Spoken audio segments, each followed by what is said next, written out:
Now, let me tell you about how my boy Alhaitham got me to love Genshin Impact. No, you did not hear that wrong. Alhaitham really did make me love this game even more. And no, I did not plan on releasing another Genshin Impact video so soon. I am not a Genshin Impact content creator.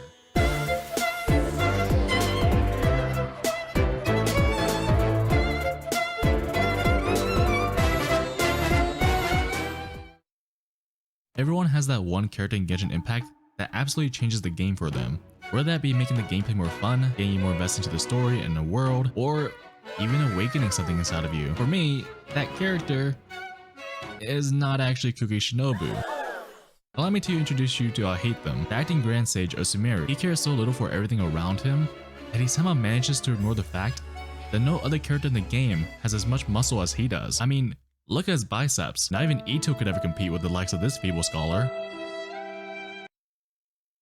Originally, I wasn't planning on pulling Alhaitham when he first released. I had been saving my premos for Yelan instead, who was featured on the banner right after a residential scholar, but peer pressure had gotten the best of me, and I decided to pull on him anyways. But as luck would have it, some divine force stood at the cusp of the heavens, or at the end of her front porch I guess, and delivered to me the good ending.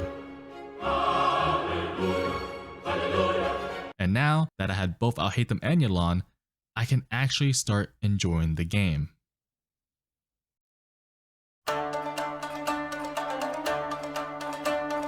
It was never really all sunshine and rainbows in the beginning. I had already detailed the aching pains of my Genshin journey using a physical Kuki Shinobu team in my last video, but even after I discovered the power of Dendro, I still have yet to really hit my stride with the game. So before I delve into further details to why I think Alhaitham managed to find that stride for me, I must deliver one of the hottest takes you have ever heard. This take is so hot, it'll hurt harder than any pyro reaction you can ever conceive. Yes, even harder than the best one, burning. We all love Genshin Impact. I made a whole video on how I had come to enjoy Genshin Impact, but if there's one thing I had the hardest time enjoying, it was the combat. Oh, brother, this guy stinks! Hold on. Allow me to elaborate. I find combat in Genshin rather cohesive, if not intuitive. Combining character kits and elemental reactions together allows for any character to be viable. It makes team building quite fun. I can concede that much. But there are a couple of pain points that make me feel negative towards the combat initially. To demonstrate my case without using too much technical jargon, allow me to present to you what I think to be the three main pillars of Genshin's combat design, as I have dubbed Burst and Forget Betties, Normal Attack Nancy's, and Rotation Rosie's. To start, let me first talk about Burst and Forget Betties.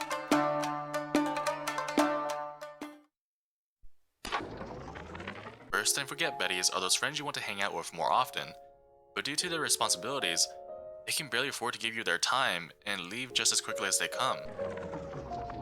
These are the characters whose sole purpose is to be swapped in to use their elemental skill and or burst, and are then immediately swapped out until their next go. And because they are barely on the field fighting, I find myself detached from their characters, seeing them no more than whatever utility they offer, which sucks because I want to see more of these characters, their voice lines, their animations, their everything, for just more than 5 seconds at a time. Even Kuki would have fallen victim to this had I not been an idiot and made her a physical main DPS, which would then in turn make me not an idiot. But on the topic of main DPS, let's get into Normal Attack Nancy, shall we?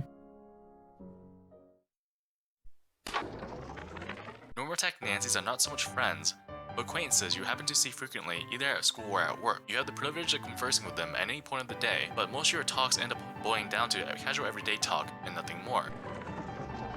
There are those who can rely on their normal attacks to do most of the weightlifting. Most Callis fall under this moniker, such as the Hydro Callis Barbara or the Dendro Callis Nahida, or our residential Pyro Callis Yoimiya. Sure, they can have some more nuance to their kits, but when you can achieve the same results by just mashing that attack button, then what more do you really need to do? As long as you're facilitating elemental reactions, then you've done your job as a Normal Attack Nancy. And finally, we have our Rotation Rosies.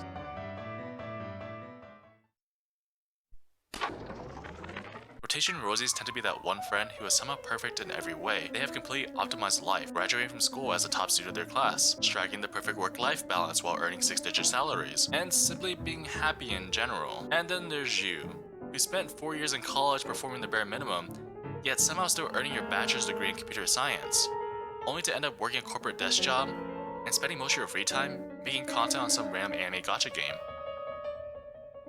Why yes, I'm a failure in life, how can you tell? Rotation rosies are characters who can do fine in most situations, but ideally need a set rotation in order to bring out their max potential. Think your child's or your Eula's. Who was I just talking about? Oh right, how could I forget? Child. Fun fact, Child is actually the first 5-star character I pulled on this new run. Ever since the launch of the game, I loved his character design and had even spent all my wishes on him when I played back when. Only to be met with disappointment. So now having him on this new run as my first 5-star was almost poetic justice if you think about it in a roundabout way. But given the fact that he's not even built in the slightest, that should go to show how much of a fan I am of his gameplay. But enough of this Betty, Nancy, Rosie nonsense. What does this all have to do with Alhaitham? To start, let me pick up from where I had left off last time in my Kuki Shinobu video. After I had discovered the existence of Dendro, I decided to look into what exactly makes Kuki such a strong character in this sense. I had then come to the decision to build a Hyperbloom team, and look at the characters I had available at the time. I made deal with a team consisting of Kuki, Shincho, Dendro Traveler, and Kole. And for the most part, this team worked. Because of Hyperbloom's damage scaling, I was able to do a significant damage without having to invest so much into my characters. As long as Kuki was leveled up and somewhat geared, I can pretty much go through most content with straight ease. Yet even though I was somewhat managing through all these encounters, I can't say I was truly enjoying my time with the game. This is just my opinion, but I find no fun in constantly swapping characters just to use their elemental skills and burst. I find no fun in spamming normal attacks when I have nothing else to do in the meantime. And I find no fun in playing around with Child's elemental skill to even consider using him on my team. I was playing the game, but I was not having that much fun, which I think is every Genshin Impact player's worst nightmare. Not having fun with a game that you love. So how did one feeble scholar somehow solve all these issues? For me at least, Alhaitham somehow manages to find that perfect middle ground and provides variety in his gameplay. Sure, he can be a normal attack Nancy and just uses normal attacks to apply Dendro, or he could just be a rotation Rosie and have a whole elaborate rotation. Heck, he could just be a burst and forget Betty if you want, and just use his elemental burst for some quick Dendro damage and application. No, I'm not judging, but I think that's exactly what makes him so special. Compared to most other characters, he has just enough nuance to do many things, and I think it has to do with the fact that his main source of damage and utility, his Chisel Light Mirrors, can be accumulated in different ways. Charge attacks, plunge attacks, elemental skill, elemental burst. All of these attacks are methods for him to either create or consume his mirrors, and in a game where majority of the characters have only 1 or 2 uses for their elemental skills and burst, this makes him arguably one of the most flexible characters in the game. Do you want to get the most damage out of his skill set? Then you can opt for a more strict rotation that optimizes his damage output. Do you just want to apply Dendro and not have to think about set rotation? Then you can just use whatever attacks when you need mirrors and ensue spamming normal attacks. Or you could be like me and settle for that middle ground. Maybe having some rotation in mind while filling the gaps by using the appropriate attacks when the situation needs it. And that's not even taking into account the icing on his cake, such as being able to retain his Dendro infusion following an elemental burst, or simply using his elemental skill for the purposes of exploration. That flexibility is what makes Alhaitham so fun to me, and ultimately changed my opinion on Genshin's combat and gameplay in general. If it were not for him, I don't think I'd be praising Genshin as high as I am. But of course, this is just all my opinion. Not everyone will like how Alhaitham plays, and not everyone will have some mind-blowing revelation once they actually do play him. As I said in the beginning of the video, everyone has that one character that absolutely changes the game for them. For me, that character was Alhaitham. But for others, there are a myriad of other characters in Genshin's roster that may just do the same for them. And now that I had both Alhaitham and Yelan, with how useful she is in both combat and exploration, I can actually start enjoying the game.